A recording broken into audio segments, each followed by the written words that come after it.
السلام علیکم۔ آج ہم ایک بہت ہی دلچسپ موضوع پر بات کر رہے ہیں۔ قرآن مجید میں کچھ سورتوں کے شروع میں خاص حروف آتے ہیں، جیسے الام میم یا ہا میم۔ جی، حروف مقطعات۔ بالکل، حروف مقطعات۔ تو آج ہمارے پاس حروف مقطعات کی تفسیر کے کچھ اقتباسات ہیں۔ ان کی روشنی میں دیکھیں گے کہ ان حروف کے کیا معنی بتائے گئے ہیں، کیا مختلف آراء ہیں۔ یقیناً، اور یہ واقعی ایک ایسا موضوع ہے جس پر آپ کہہ سکتی ہیں صدیوں سے گفتگو ہو رہی ہے۔ بہت سے نظریات ہیں۔ تو شروع میں کیا خیالات تھے؟ متن میں کچھ ابتدائی باتوں کا ذکر ہے۔ جی ہاں، بالکل۔ ابتدائی آراء میں یہ تھا کہ شاید یہ ان صورتوں کے نام ہی ہیں۔ نام جیسے سورت کا نام اللام میم۔ جی، یا پھر یہ کہ ایک بات ختم ہوئی اور دوسری شروع ہو رہی ہے، اس کی نشانی۔ ایک اور خیال یہ بھی تھا کہ یہ شاید کسی لفظ کا مخفف ہو، جیسے پرانی شاعری میں ہوتا تھا، قاف کہہ دیا مطلب وقفت، یعنی میں رکا۔ اچھا، لیکن یہ باتیں زیادہ چلی نہیں متن کے مطابق؟ نہیں، ان کو زیادہ مضبوط نہیں سمجھا گیا۔ جیسے اگر یہ نام ہوتے تو کئی صورتوں کے شروع میں ایک جیسے حروف ہیں، علم کئی بار آیا ہے، تو یہ تھوڑی الجھن والی بات ہے۔ صحیح۔ اور یہ بھی واضح نہیں کہ عربوں میں ایسا کوئی طریقہ تھا بات شروع کرنے کا یا ختم کرنے کا ان حروف سے، تو یہ ذرا کمزور آراء سمجھی گئیں۔ ایک واقعہ بھی ہے نا ان ذرائع میں، وہ یہودیوں والا ابجد کے حساب سے۔ ہاں، وہ بڑا دلچسپ ہے۔ انہوں نے علم کے حروف کی عددی قیمت نکالی ابجد کے حساب سے اور کہا کہ امت مسلمہ کی مدت 71 سال ہے۔ اور نبی کریم صلی اللہ علیہ وسلم نے سنا تو؟ جی، روایت میں آتا ہے کہ آپ صلی اللہ علیہ وسلم مسکرا دیے۔ ذرائع میں اس مسکراہٹ کو ان کی آپ کہہ سکتی ہیں کم علمی پر تعجب قرار دیا گیا ہے۔ اچھا، ایک اور خیال تھا کہ یہ اللہ کی صفات ہیں۔ علم کا مطلب انا اللہ عالم، یعنی میں اللہ سب سے زیادہ جاننے والا ہوں۔ جی، یہ رائے بھی تھی، لیکن اس پر بھی اعتراض یہ ہوا کہ بھئی ایک حرف سے کوئی خاص صفت مراد لینا جبکہ وہ اور جگہ بھی آ سکتا ہے، اس کی کوئی واضح دلیل تو نہیں ہے۔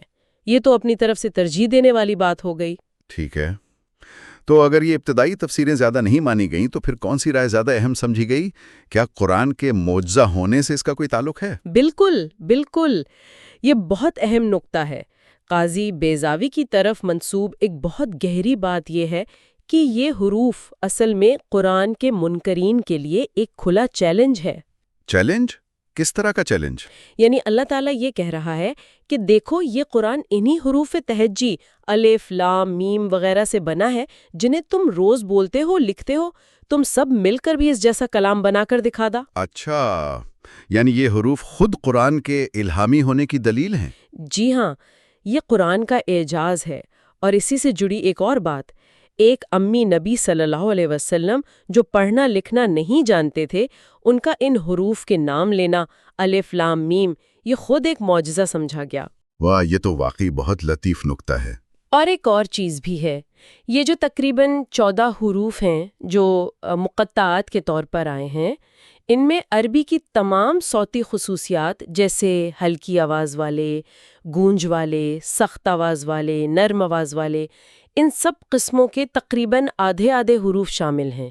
یہ ایک حیرت انگیز توازن ہے۔ زبردست۔ اچھا، اس چیلنج والے نکتے کے علاوہ کیا کوئی اور رائے ہے جسے ان ذرائع میں سب سے زیادہ قابل قبول سمجھا گیا ہے؟ جی، جو رائے سب سے زیادہ مقبول لگتی ہے ان ذرائع کے مطابق وہ یہ ہے کہ یہ حروف اصل میں متشابہات میں سے ہیں۔ متشابہات یعنی وہ آیات جن کا مطلب واضح نہیں ہوتا۔ ہاں، یعنی جن کا حقیقی معنی یا تو صرف اللہ جانتا ہے یا وہ جنہیں اللہ نے خاص علم دیا ہو۔ انہیں اللہ اور اس کے رسول صلی اللہ علیہ وسلم کے درمیان ایک راز یعنی سر کہا گیا ہے۔ راز؟ حضرت ابو بکر یا حضرت علی کا قول بھی ہے نا اس بارے میں؟ جی بالکل، کہ ہر کتاب کا ایک راز ہوتا ہے اور قرآن کا راز یہ شروع والے حروف ہیں۔ تو اس راز ہونے کا کیا مطلب ہے؟ کیا یہ کہ نبی کریم صلی اللہ علیہ وآلہ وسلم کو بھی ان کا مطلب نہیں معلوم تھا؟ نہیں، دیکھیں یہ تفسیر اس بات کو بالکل رد کرتی ہے۔ ان کے مطابق اگر یہ مان لیا جائے کہ نبی صلی اللہ علیہ وآلہ وسلم کو بھی معنی نہیں معلوم تو یہ قرآن کے بیان للناس یعنی لوگوں کے لیے واضح بیان ہونے کے خلاف ہے۔ اور اللہ نے تو وعدہ کیا ہے کہ وہ قرآن کو واضح کرے گا۔ ثم ان علینا بیانہ. بالکل. تو یہ متشابہات ویسے ہیں جیسے اللہ کے ہاتھ کا ذکر ہے یا عرش پر استوا کا. ان کی کیفیت ہم نہیں سمجھ سکتے، لیکن نبی صلی اللہ علیہ وآلہ وسلم اور جو علم میں پختہ ہیں، راسخون فی العلم، جیسے حضرت ابن عباس رضی اللہ تعالیٰ عنہ، وہ ان کی حقیقت یا صحیح تعویل جانتے ہیں. تو یہ اللہ کے خاص علم کی باتیں ہیں جو وہ خاص لوگوں کو بتاتا ہے؟ جی ایسا ہی لگتا ہے، جیسے اللہ کے کچھ نام ہیں جو اس نے اپنے علم غیب میں رکھے ہیں. ایک دعا کا بھی حوالہ ہے ذرائع میں، جس میں اللہ کے ان چھپے ہوئے ناموں کا واسطہ دیا گیا ہے. اور ایک بزرگ کے کشف کا بھی ذکر ہے. ہاں، ایک شیخ یا استاد کے کشف کا ذکر ہے کہ یہ حروف تو قرآن کے گہرے سمندر کے ابلتے ہوئے چشمے ہیں. تو اگر ہم ان ساری باتوں کو جمع کریں تو خلاصہ کیا بنتا ہے؟ ان ذرائع کا نچوڑ کیا ہے؟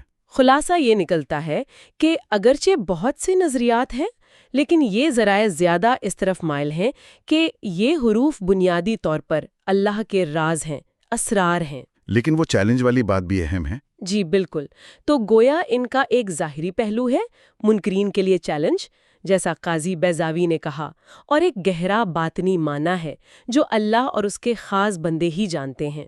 یہ قرآن کی گہرائی کو دکھاتا ہے کہ ایک ہی چیز میں کئی پہلو ہو سکتے ہیں. صحیح. یہ تو قرآن کی عظمت کی دلیل ہے. یقیناً.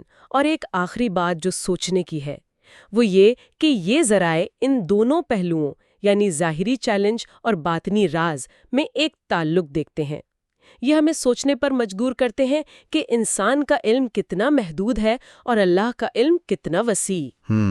شاید یہ حروف ان حقیقتوں کی طرف اشارہ کرتے ہیں جو عام انسانی زبان کے دائرے سے بھی کہیں زیادہ بڑی ہیں.